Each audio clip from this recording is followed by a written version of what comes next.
Good evening, Professor. Thank you very much for joining us. Could you tell us how KwaZulu-Natal is going at the moment? Are they still in the worst of the peak? Is there any light at the end of the tunnel yet for them?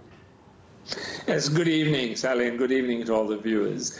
When we last spoke, we saw a very clear trend in most of the country. There were a few provinces that didn't have a very clear-cut downward trend for long enough. As we look at the data now, those downward trends are continuing, and I'm feeling much more confident in the two provinces I was most concerned with, that's KwaZulu-Natal and the Free State, that their downward trends look like they are still continuing.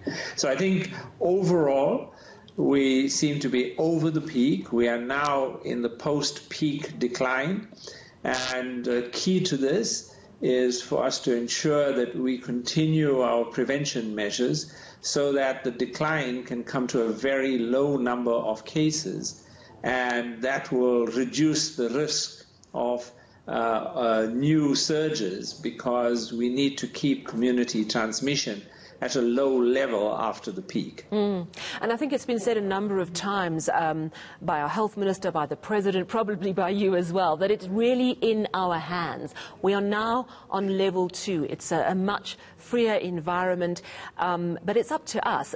Are you getting any early indications on whether South Africans have got the message? Are we taking up the calls to wear the mask, to social distance, to observe proper hand hygiene? Do you think that message has reached far and wide across South Africa? So I think it's been a mixed bag. I've been, as I've been walking around, driving around, I get a sense of a lot of people are wearing masks. I would say driving around Durban today on my way to work, I saw probably 4 to 5 people wearing a mask. And so that was a good sign to me. When I went to the shops, the social distancing was maintained well. So I think we've got that message out.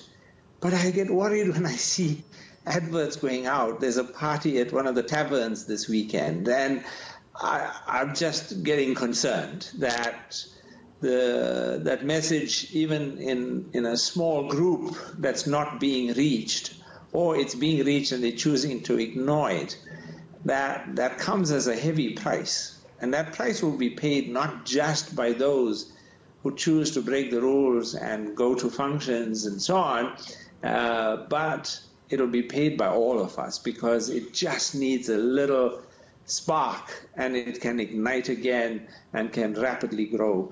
So I'm just hopeful that, when people are having tavern parties and so on, that they do so very carefully, and that they do so taking into account that the restrictions in terms of numbers and maintaining distancing. I would imagine this weekend, the first weekend since the lifting of the alcohol sales ban, is going to be a very crucial one to assess whether those rules are being adhered to.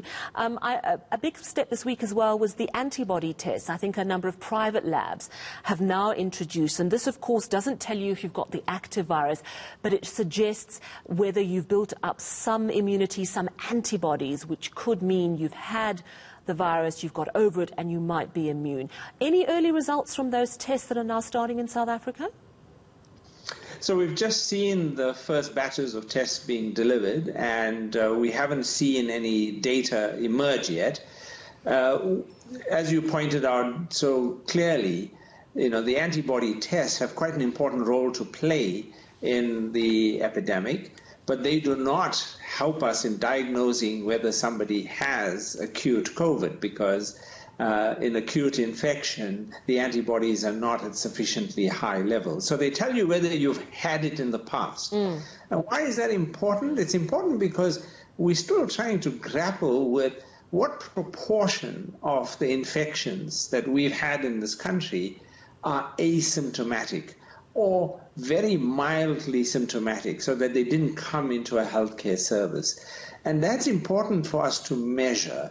So several countries have already started measuring that, and they've got a sense. And it's quite a wide range from, Spain, that found about half of all the people were not diagnosed previously, to other settings where it's gone up to about 4 or 5 times as many people had asymptomatic disease compared to symptomatic.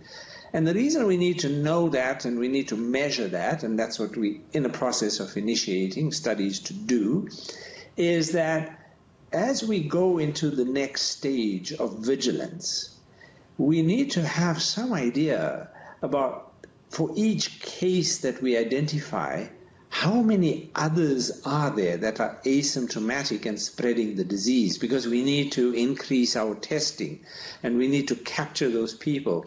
And we may have to start testing individuals who don't have symptoms.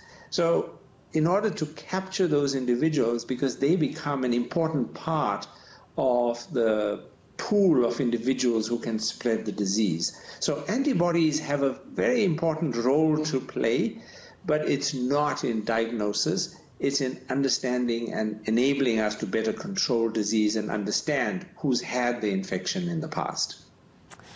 And no early results from those tests so far. Is it too early? Yeah, it's just too early. Okay. I mean, the tests have only just become available. Sure. We should see that in the next few weeks. All right. I wanted to speak to you about other illnesses. You know, before COVID, you and your wife, in fact, were very focused on HIV and TB, and you've written recently about the importance of not neglecting these very serious conditions that place a massive burden on South Africa. Now that we're quite a few months in to fighting COVID-19. Are you able to give us a clear picture on whether testing and treatment for TB and HIV have been negatively impacted, and if so, how significantly? I mean, you can imagine, we've spent the last 30-odd years, trying to deal with the HIV epidemic and with the TB challenges. So when, the initial period of the COVID epidemic, we saw a decline in the number of diagnostic tests that were being done by the National Institute of Communicable Diseases, by the NHLS. We saw a decline in the number of people coming forward and monitoring their viral loads for HIV. So that was a source of major concern to us. The main problem is that if, let's say, a patient who's HIV positive on treatment is not monitoring their viral load, then we won't know if they've developed drug resistance and whether they have virological failure. And so they may start spreading a resistant form of the virus. And so that's a very deep concern. Fortunately, a lot of the initial impact has been steadily being addressed. We're not out of the woods yet. We still have some catching up to do to make sure that all of those individuals that missed their initial visits are now coming for their visits, because the challenge was that people were, even though the clinics were operational, people were scared to go. So I'm hoping we'll resolve that. Well, that sounds potentially very good to hear. Thank you so much for your time this evening, Professor Salim Abdul Karim, Chair of the Ministerial Advisory Committee.